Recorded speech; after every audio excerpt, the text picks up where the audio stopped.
Hello everyone, this is Jessica. I'm an Associate Study Advisor at LSE Live as well as a Doctoral Candidate.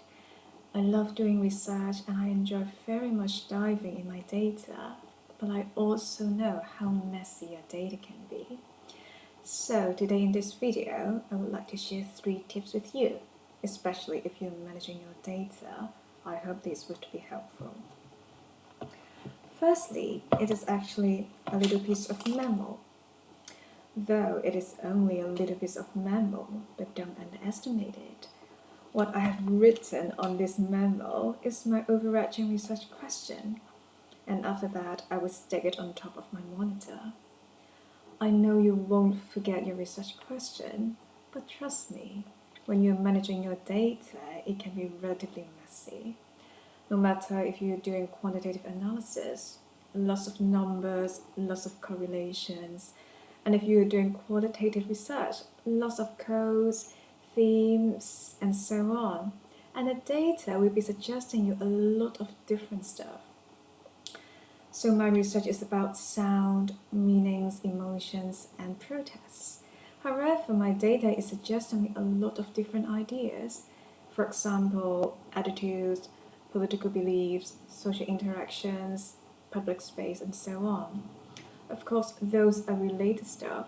However, we need a direction in terms of deciding what to be included and what is not going to be included. And in this case, our overarching research question is always the best guidance. And I know you know this, that our research question is very important because in our dissertation, for example, our introduction, our methodology, literature review, analysis, discussion, conclusion, they are all responding to our research question coherently. So, having a little piece of reminder is always good to avoid being sidetracked.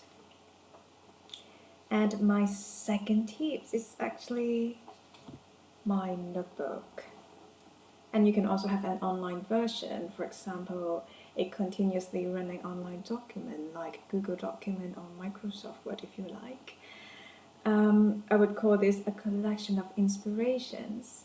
I know that sounds a bit fancy, but I like it. So when you're managing your data, as we have discussed, it's going to be a relatively messy process. And ideas and inspirations will be coming all the time dynamically. So if you have something in your mind, write them down in complete sentences or even in short paragraphs. Because if we don't write them down immediately, those ideas and inspirations will be going away. They will be disappearing. And trust me, it will be harder to record them afterwards. So write them down in complete sentences or even in short paragraphs. And you can keep going back to them or keep developing them. So have a little continuously running document or have a notebook with you all the time to collect your inspirations. And finally, I would suggest you to keep a journal of your intellectual moments. I know another fancy name, but again, I really like it. What I've been doing is I use an online calendar to write down the key development of my doctoral projects.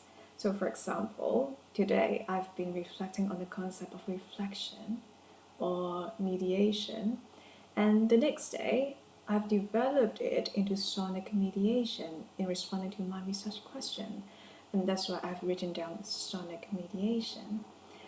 And what I'm suggesting is using an accumulative approach to reflect on your project. Because in the process of doing a research, it's basically making decisions all the time. Why this method, why this particular theme, why this code, but not the others?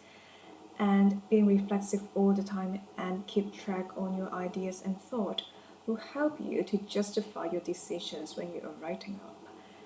And especially if you're doing ethnographic research or inductive research, you will need to write a reflexive section at the end, and this will help you to gather your thoughts.